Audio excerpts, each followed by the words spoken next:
Pasca pelimpahan berkas kasus pencemaran nama baik dan fitnah terkait tudingan ijazah palsu Jokowi ke Kejaksaan, sejumlah upaya baru dilakukan para tersangka kasus ini. Rabu 21 Januari 2026 lalu, para tersangka kasus ijazah Jokowi, yakni Roy Suryo, Rismon Sianipar, dan Dr. Tifa, bertemu dengan Komnas HAM. Di hadapan Komisioner Komnas HAM, Roy Suryo, Rismon Sianipar, dan Dr. Tifa mengatakan merasa dikriminalisasi atas penelitian yang mereka lakukan untuk menguji keaslian ijazah sarjana UGM milik mantan Presiden Jokowi. Kepada Komnas HAM, Roy Suryo mengaku tergerak untuk meneliti ijazah Jokowi atas permintaan Tim Pembela Ulama dan Aktivis atau TPUA. Namun, penelitian itu berujung penetapan dirinya sebagai tersangka atas laporan Jokowi.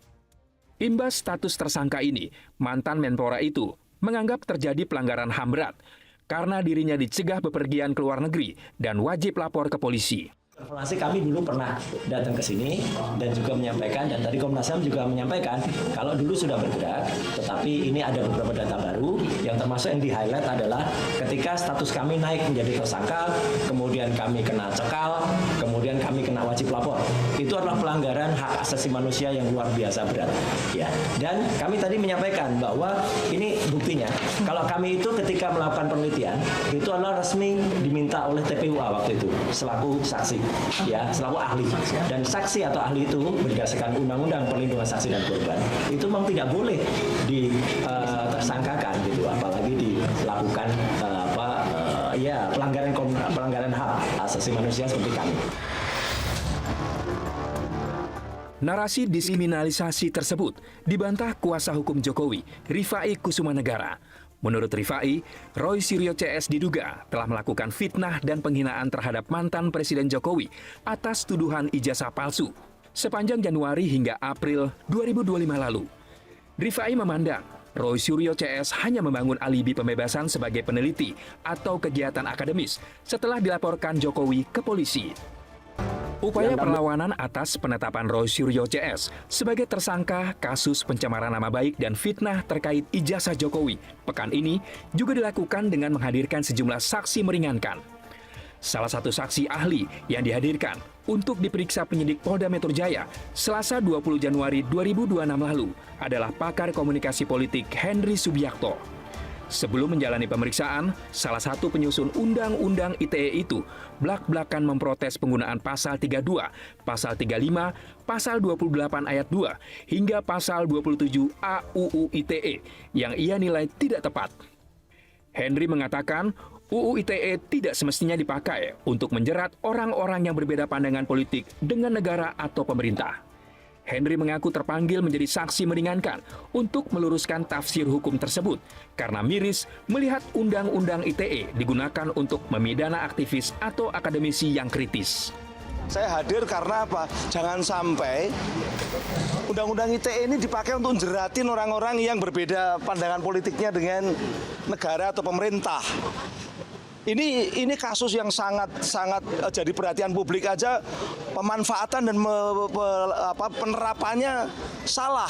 Selalu Undang-Undang ITE, saya sebagai orang yang ikut terlibat dari tahun 2007 sampai tahun 2022 mengurusi persoalan ITE, terpanggil, saya miris saya melihat ketika Undang-Undang ITE dipakai untuk menjerat para aktivis-aktivis yang kritis. Itu akademisi, itu saya datang di sini. Makanya saya nanti akan menjelaskan kepada aparat, kalau sama orang yang ikut membuat saja nggak percaya, mau sama siapa lagi? Gitu loh. Hingga kini berkas kasus pencemaran nama baik dan fitnah terkait tudingan ijazah palsu Jokowi dengan tersangka Roy Suryo, Rismon Sianipar, dan Dr. Tifa masih diteliti pihak kejaksaan. Apabila sudah P21 alias lengkap, maka tahapan berikutnya adalah menguji keabsahan ijazah Jokowi di persidangan. Mantan Hakim Mahkamah Konstitusi, MK, Marwarar Siahaan mewanti-wanti keadilan para hakim jika kasus dugaan fitnah, pencemaran nama baik, dan penghasutan terkait laporan ijazah palsu Presiden ke-7 RI Joko Widodo, Jokowi, sampai tahap persidangan. Sebelumnya, Polda Metro Jaya telah melimpahkan berkas perkara 3 tersangka kasus dugaan tudingan ijazah palsu Jokowi ke Kejaksaan. 3 tersangka yakni Roy Suryo, Rismon Hasiholan Sianipar, dan Tifauzia Tiasuma alias Dr. Tifa. Menurut Marwarar, para hakim yang nantinya mengadili perkara yang menyeret pakar telematika Rai Suryo dan sejumlah pihak ini mesti berpijak pada Kitab Undang-Undang Hukum Pidana, KUHP, dan Kitab Undang-Undang Hukum Acara Pidana, KUHAP, teranyar. Hukum yang seharusnya suatu norma-norma yang mengandung keadilan, kepastian, dan kemanfaatan. Yang paling penting soal ini adalah reformasi peradilan, tetapi tantangan hari ini adalah hakim yang seharusnya independen tapi sebaliknya, ujar Marwarar dalam diskusi di Gedung Joeng 45, Jakarta, Senin, 19 Januari 2026. Dia menekankan pelaporan dugaan ijazah palsu yang dilakukan Rai Suryo CS mesti dimaknai laporan publik dan disikapi sebagai hal serius. Ada pejabat publik menyalahi hukum untuk kepentingan pribadinya. Bisa dilaporkan secara hukum bahwa ada penggunaannya ijazah palsu dalam memperoleh suatu jabatan. Itu dalam KUHP lama maupun KUHAP baru adalah tindakan pidana yang berat. Publik juga bisa menyeret semua pihak yang membantu membuatkan ijazah termasuk secara kelembagaan ketika ada data yang dimasukkan, ungkapnya. Sehingga, publik mesti mengawal kasus hukum ini bahkan jika sampai masuk tahap persidangan. Dalam pandangannya, konstruksi perkara sudah jelas, termasuk bukti yang menjadi dasar pelaporan. Menyingkap kasus soal ijazah, saya rasanya ragu-ragu terhadap hakim. Salah satu hal yang harus dimiliki rakyat adalah audit dari proses persidangan. Apakah jalannya persidangan dan hakim apakah berjalan secara independen? Karena tantangannya adalah bagi hakim ada hadiah, janji sampai korupsi, kata Marwarar. Dalam kasus dugaan fitnah ijazah palsu Jokowi, Polda Metro Jaya membagi dalam 2 klaster. Pertama terdiri dari 5 tersangka yakni Egy Sujana, Kurnia Trirohyani, Damai Hari Lubis, Rustam Effendi, dan Muhammad Rizal Fadillah. Kemudian, klaster kedua yakni Rai Suryo, Rismon Hasiholan Sianipar, serta Tifauziah Tiasuma alias Dr. Tifa. Diketahui, Egy Sujana dan Damai Hari Lubis menyambangi Jokowi secara langsung di Solo, Jawa Tengah, Kamis, 8 Januari 2026. Sementara, mantan Wakapolri Komjen Pol, Purnawirawan, Oegroseno menyoroti prosedur hukum yang dilakoni Polda Metro Jaya dalam penetapan tersangka perkara dugaan fitnah, pencemaran nama baik, dan penghasutan terkait laporan ijazah palsu Presiden ke-7 RI Joko Widodo, Jokowi. Menurut dia, pelaporan dugaan ijazah palsu oleh pakar telematika Rai Suryo sepatutnya diselesaikan dahulu sampai tahap pembuktian keaslian secara penuh dokumen ijazah yang diperkarakan. Pembuktian atas laporan ijazah palsu itu sangat kompleks karena harus periksa saksi dan pemeriksaan di laboratorium forensik, ujar Oegroseno dalam diskusi di Gedung Joeng 45, Jakarta, Senin, 19 Januari 2026. Menurut dia, penelitian yang dilakukan Rai Suryo CS semestinya diterima kepolisian secara terbuka. Karena itu, sanggahan apalagi pelaporan balik seharusnya disikapi secara bijaksana. Yang penting sekali ya, untuk mengunci ini kuncian terakhir ya, bagi kepalsuan dari ijazah tersebut ya. Yaitu apa? Sesuatu yang tidak mungkin dipalsukan, yaitu apa? Hologram. Ya. Hologram. Jadi ini adalah sesuatu rahasia dari ijazah. Nggak mungkin, itu tidak bisa. Tidak bakal bisa ya. Jadi itu kuncian. Tambahkan ya. Iya.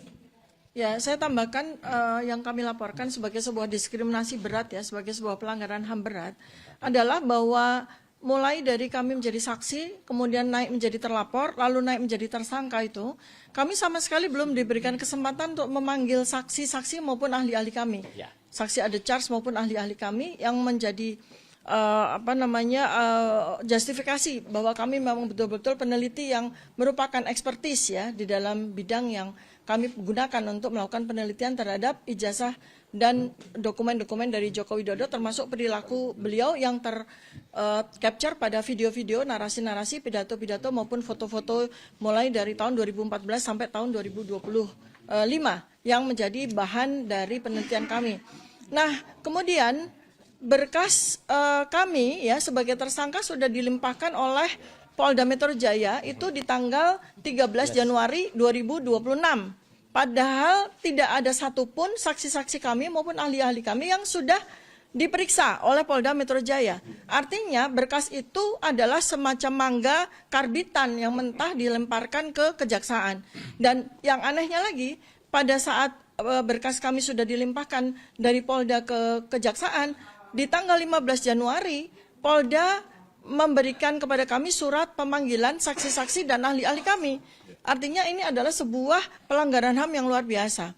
Nah, dan padahal kami mendapatkan data bahwa sepanjang 9 bulan sejak laporan polisi Joko Widodo dan para termul itu diproses oleh Polda Metro Jaya, sudah Polda Metro Jaya sini sudah mengatakan bahwa ada 22 ahli dan 127 saksi yang sudah diperiksa oleh Polda Metro Jaya, dan itu bukan dari pihak kami. Sementara kami tidak ada satupun saksi maupun tidak ada satupun ahli yang sudah diperiksa oleh mereka. Oleh karena itu maka ini sama sekali tidak fair, sama sekali tidak adil, dan tentu saja melanggar hak asasi manusia. Oleh karena itu pada kesempatan ini kami bertiga beserta semua penasihat hukum kami bicara kepada 280 juta rakyat Indonesia, dan mudah-mudahan sampai kepada Presiden Prabowo Subianto, juga sampai kepada Kapolri, juga sampai kepada Komite reformasi kepolisian ya, bahwa Polda Metro Jaya itu tidak menunaikan hak kami sebagai warga negara. Oleh karena itu maka kami minta agar kami diberikan kesempatan untuk menghadirkan semua saksi-saksi yang sudah kami siapkan maupun ahli-ahli yang sudah kami siapkan, dan proses ini tidak boleh dianulir, proses ini tidak boleh diganggu sampai selesai saksi-saksi kami dan ahli-ahli kami diberikan kesempatan untuk memberikan penjelasan. Terima kasih. Ya, Dr. Desmond. Penting. Ya. Terima kasih media. Tadi kami sangat kecewa ya menemukan fakta bahwa Polda Metro Jaya dan Mabes Polri ketika melakukan 2 gelar perkara khusus sengaja mencatut HAM, Komnas HAM ya, Komisi Nasional Hak Asasi Manusia, untuk melegitimasi bahwa apa yang mereka lakukan itu sesuai dengan nilai-nilai hak asasi manusia. Ini kami sayangkan. Bagaimana tidak beretikanya Polda Metro Jaya maupun Mabes Polri itu mencatut ya Komnas HAM, padahal Komnas HAM tidak hadir. Dan itu kami dapatkan informasi ini langsung dari Ibu Anis Hidayah sebagai Ketua Komnas HAM, baru saja beberapa menit yang lalu di dalam ruangan di dalam ya ruang pengaduan tadi ya. Nah, satu itu poin. Yang kedua adalah kami tadi menyampaikan bagaimana relasi kuasa ya, sangat tercium bau ya. Relasi kuasa, bagaimana kita dengarkan cerita dari Bang Egy Sujana yang meminta kepada terlapor yang bukan lagi presiden, yaitu Joko Widodo, untuk memanggil Kapolri, memerintahkan Kapolda Metro Jaya, memerintahkan di Reskrimum. Langsung saat itu dipanggil Kompol Sari sebagai ajudannya, dan ternyata muncul di situ di Reskrimum Polda Metro Jaya salah satunya Kombes Iman Imanuddin. Terkonfirmasi tadi malam. Iya, dan Ibtu Rosadi, dan itu terkonfirmasi baik oleh Damai Hari Lubus, baik oleh pengacara Egy Sujana, Eli Daneti, maupun baik oleh Egy Sujana lewat telepon saya dengar. Gitu loh. Mereka bertiga hadir di situ. Ini kan sudah melanggar. Bagaimana orang yang memproses kami, menyidik kami, tiba-tiba ada di rumah Joko Widodo dan gampang diperintah-perintah. Ya. Yang ketiga yang kami sampaikan adalah kalau kemarin keluar keputusan Mahkamah Konstitusi untuk melindungi kerja-kerja jurnalistik wartawan dari kriminalisasi, dari penuntutan, pidana. Terus bagaimana dengan nasib kami, peneliti? Kami sudah puluhan tahun meneliti. Sama harusnya hak kami seperti wartawan, menuliskan buah pikiran kami dalam tulisan. Jangan salah, tulisan itu bisa mengubah dunia, bukan hanya Indonesia. Ya. Tulisan itu bisa mengubah dunia. Ya, poin keempat. Rencananya minggu depan kami akan memberikan gratis 1000 buku Gibran Endgame Wapres tak lulus SMA. Ini adalah kerja pikiran, ya, tulisan. Ya. Oleh karena itu kepada DPR dan DPD 1000, masing-masing dapat 1. Tiap anggota DPR, DPD maupun staf ahlinya minggu depan. Kalau bukunya sudah kami siapkan 1000, tinggal menunggu korespondensi tim PH ya Bala RRT dengan pihak sekretariat DPR maupun DPD. Ya, oke, terima kasih teman-teman atas kehadirannya. Terima kasih. Dikit aja ya, karena masih banyak pertanyaan. Kenapa pada saat gelar perkara khusus kemarin saya, Dr. Resmond dan Dr. Tifa bisa langsung menyatakan ijazah itu yang ditampilkan meskipun itu katanya asli, saya langsung mengatakan palsu ya. Kenapa? Karena foto ini sangat jelas sekali. Foto ini tidak mencerminkan foto yang usianya 40 tahun. Nggak usah jauh-jauh. Di sini ada buktinya. Coba lihat fotonya Mbak Okta. Ya. Itu baru berapa tahun itu? Nah, ID card-nya itu. Itu aja sudah. Itu kena hujan. Loh, Isa, ini kan juga ini 40 tahun. Fotonya masih kayak gini. Ya. Dan teknologinya lama lagi. Terus ada tangan yang katanya bisa embus, merasakan embusnya. Jadi itu ya, clear ya. Jadi sekali lagi 99,9% palsu. Tambah lagi keterangannya. Ini yang penting sekali ya, untuk mengunci, ini kuncian terakhir ya, bagi kepalsuan dari ijazah tersebut ya. Siap. Yaitu apa? Sesuatu yang tidak mungkin dipalsukan, yaitu apa? Hologram. Ya. Hologram. Jadi ini adalah sesuatu rahasia dari ijazah. Nggak mungkin, itu tidak bisa. Tidak bakal bisa ya. Jadi itu kuncian. Kalau mereka mungkin bisa menambahkan embos-embosan ya, embos palsu, karena mereka juga tidak memahami apa arti embos itu. Embos itu adalah cap ceklok untuk mengunci tanda tangan. Mereka tidak tahu artinya itu dan tidak bisa itu dipalsukan. Kemudian mereka menambahkan watermark, mereka menambahkan lintan stempel, tapi pastilah bahwa mereka tidak akan bisa menambahkan hologram. Terima kasih. Oke. Dan timbul, hologramnya timbul kan? Ya. Oke, terima kasih semuanya teman-teman. Sebentar, ya. Ada tiga apa? Oke, terima kasih. Pengacara nih, Pak Tony. Ya, perkara RRT saat ini sudah sampai di tahap di kejaksaan. Nah, kemudian sebagaimana kita ketahui, tanpa mengurangi rasa hormat kita kepada kejaksaan yang telah menorehkan prestasi dengan berbagai kasus korupsinya, yang kita lihat ada uang triliunan disampaikan di konferensi pers kejaksaan, ada satu pertanyaan yang kita ingin tanyakan kepada kejaksaan. Silverter Masustina kapan dieksekusi? Nah, bagaimana Mas Troy? Iya. Kita nari-nari gini kayak di depan podium. Oke. Kayaknya Silverter. Ya, jadi artinya lebih penting Silverter Masustina diproses dieksekusi dibanding dan punya prestasi dibanding memproses kasus RRT. Sekian, terima kasih. Oke, kasih ya. Ada audiensi ini, langkah berikutnya apa sih Pak? Ya, kita tuh kan tadi beliau Bu Anies sama Pak Prabianto tuh sudah menyatakan kalau kami sudah melakukan pembekalan nanti akan diterbitkan lagi rekomendasi Komnas HAM. Ya. Oke, itu ya. Tadi bukti-bukti penunjang apa aja yang dibawa? Iya, sama seperti laporan tadi, buku. Kita nyerahkan buku, Jokowi White Paper, kemudian bukunya Bang Resmond, Gibran Endgame itu juga disampaikan.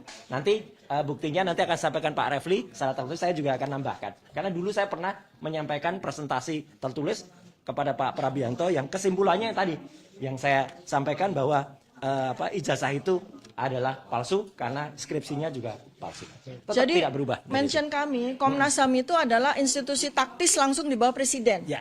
Dan karena ini melibatkan perilaku dari mantan Presiden ke-7, ya, Presiden ke-7, maka seharusnya, seyogyanya, Presiden Prabowo Subianto kali ini juga concern, memberikan atensi kepada permasalahan anak bangsa ini. Terima kasih. Jadi yang dilaporkan ini spesifiknya Kapolda Metro Jaya atau? Enggak, ya kasus ini, kasus pelanggaran hak asasi manusia terhadap kami. Itu, ya. Oke.